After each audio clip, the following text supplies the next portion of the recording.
Ötödik témakörünk a szerszámok importálása 3D felületre, majd onnan 2D-re.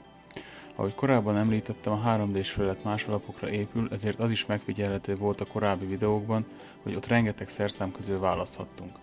Ennek az az oka, hogy saját szerszámadatbázissal rendelkezik, ahol a szerszámok átvihetők 2D-s felületre is, illetve lehetőség van szerszámok importálására külső forrásból.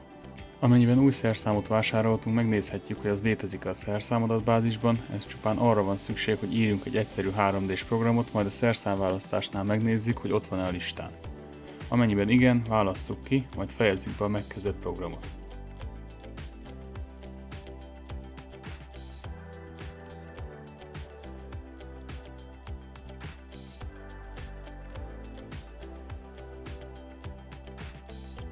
Az NC gomb megnyomása után a kiválasztott szerszám megjelenik a 2D-s felület szerszámtárában is.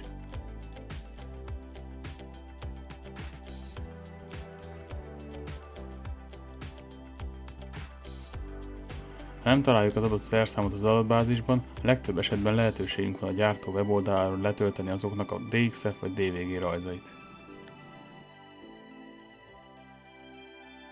Miután a szerszám rajzát pendrive-ra másoltuk, menjünk a beállításokba, paraméterek, végül Tools. Megjelenik egy új ablak, jobb oldalon kiválasztjuk a kívánt szerszámcsoportot, majd a bal felsőben a szerszám ikonját. A felugró ablakban értelemszerűen kiválasztjuk, hogy mit szeretnénk importálni, tallózzuk a fájlt, és megadunk egy gyártót is, különben nem enged tovább. Innentől nagyon figyelmesnek kell lenni, és a szerszámkatalógusból ellenőrizni minden importált paramétert, mivel a szerszámok gyártói nem kifejezetten ehhez a szoftverhez készítik a rajzaikat, így egy rajzon hagyott szöveg, méret vagy tengelyvonal téves érték importálását eredményezheti.